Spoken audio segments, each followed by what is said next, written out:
Sabadi, mesdames et messieurs, bonsoir. Merci de nous rejoindre pour cette édition française de la TNL. Nous sommes jeudi, le 23 février 2017. Commençons tout de suite par la visite du président Lao au Cambodge. M. Buniang Waratit et sa délégation ont quitté Vientiane dans la matinée du 22 février pour effectuer une visite au Cambodge à l'invitation du roi Norodom Sihamoni. La délégation Lao de haut rang a été chaleureusement accueillie à son arrivée à l'aéroport international de Phnom Penh par Samdech Chofé Vengkhong Samoy, vice-premier ministre et ministre du Palais Royal, Sai Saman, ministre de l'Environnement et de nombreux autres officiels de haut rang. M. Buniang Waratit a déposé ce matin une couronne pour rendre hommage aux héros et héroïnes de guerre au monument de l'indépendance à Phnom Penh. Au cours de la visite, le dirigeant Lao a eu des entretiens avec des dignitaires cambodgiens. Cette visite est un événement important pour rehausser l'amitié et renforcer la coopération dans tous les domaines entre les deux pays et peuples. Le Premier ministre considère la terre comme objectif pour le développement des transports. M. Tanglosi Srit a fait appel à des décisions judicieuses sur chaque projet de transport fluvial et aérien. Lors de la réunion annuelle du secteur des travaux publics et des transports qui s'est clôturée mercredi, il a loué le secteur pour ses réalisations au cours des 40 dernières années, en voyant d'énormes différences dans le développement des infrastructures en comparaison avec le temps avant la libération du pays. Il a rappelé les efforts du gouvernement à transformer le pays enclavé en terre liée par le transport dans la région.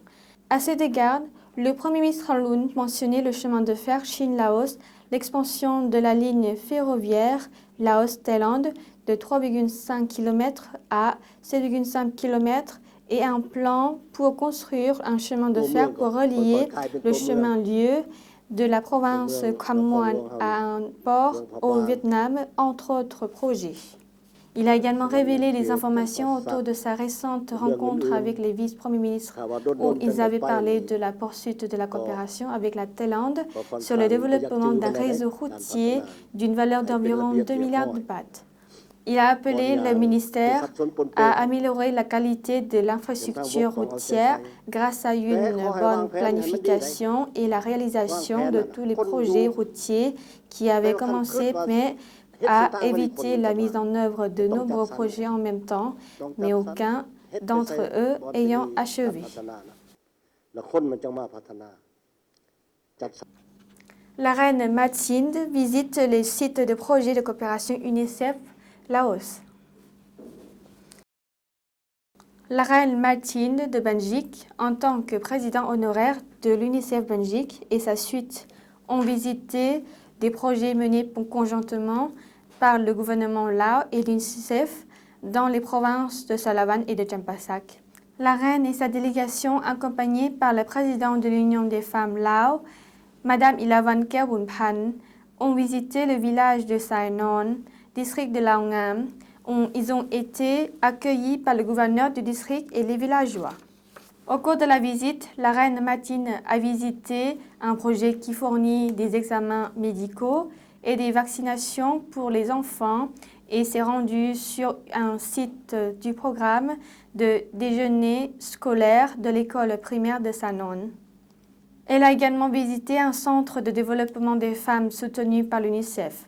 Ce centre se situe dans le village de Tham Muang Se, district de Salavan, afin d'écouter un rapport sur les activités du centre pour de sensibiliser les mères à préparer leurs enfants à la prééducation et pour promouvoir les pratiques sanitaires et hygiéniques des enfants et des mères.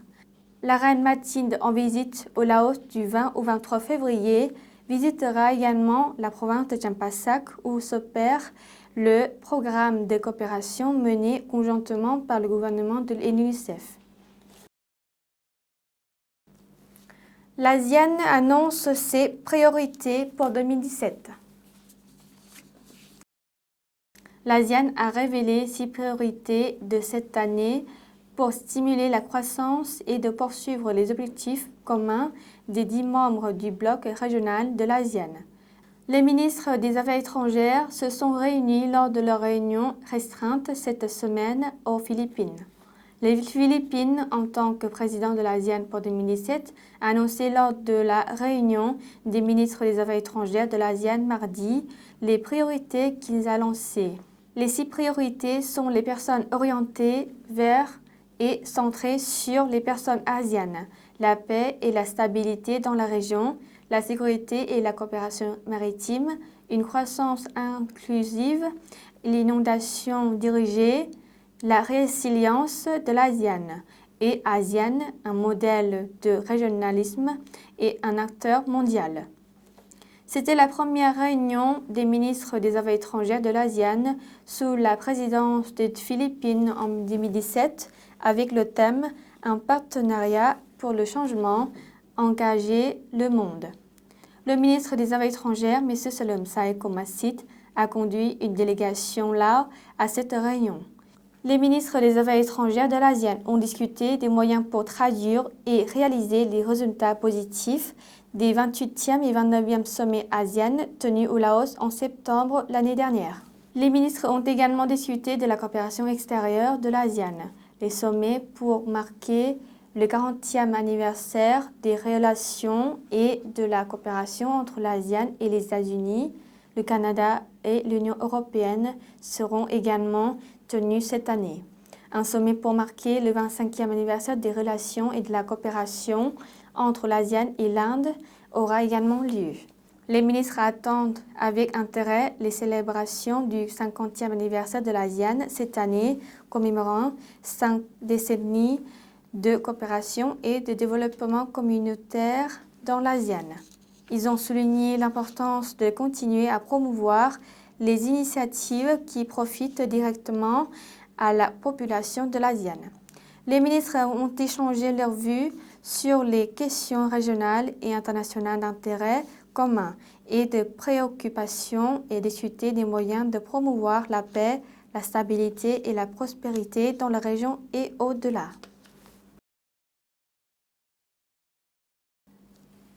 La première exposition Lao Odop au centre commercial de Lao High-Tech dans la capitale Vientiane.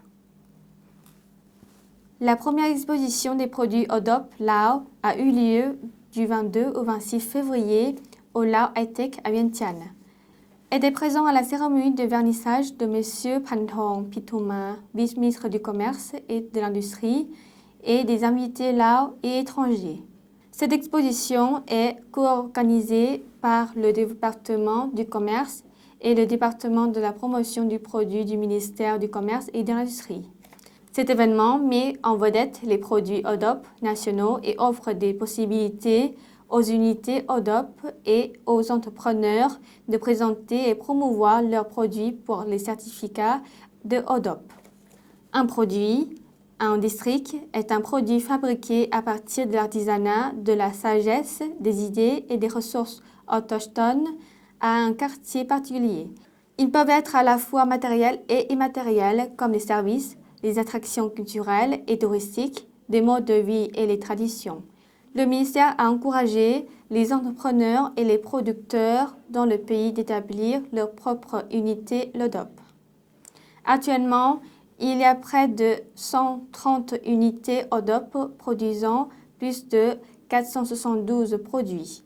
Ils sont présents dans 67 districts du pays. L'artisanat partage plus de 70% des produits Odop, suivi par la nourriture et des boissons à 21,7% et les produits traditionnels à base de plantes représentent 7,6%. Plus de 250 stands se sont inscrits pour exposer leurs produits lors de l'exposition. À suivre de l'actu nationale en brune image.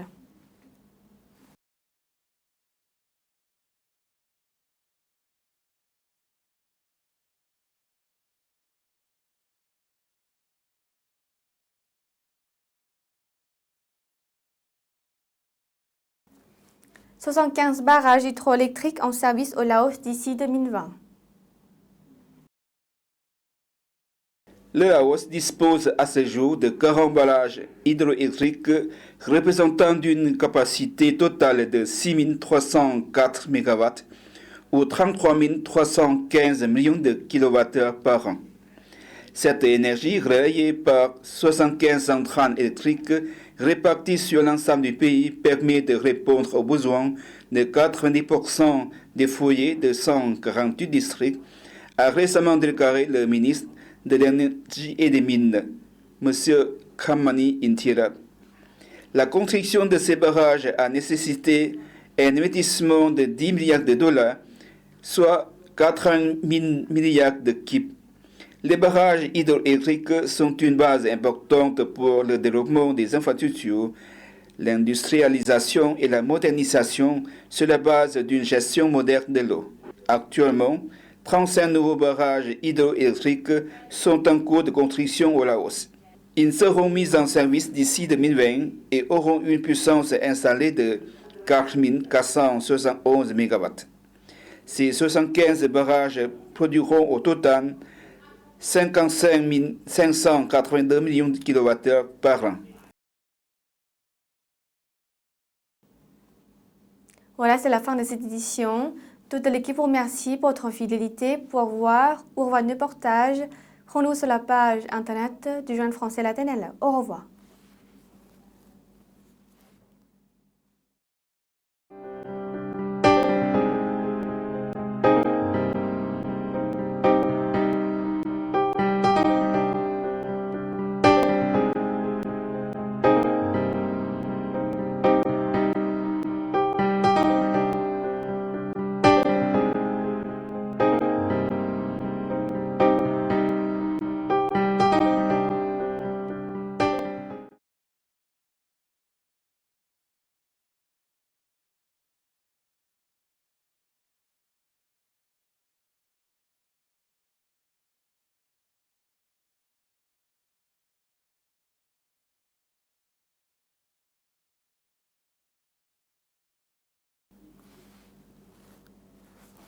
Sabadi, mesdames et messieurs, bonjour.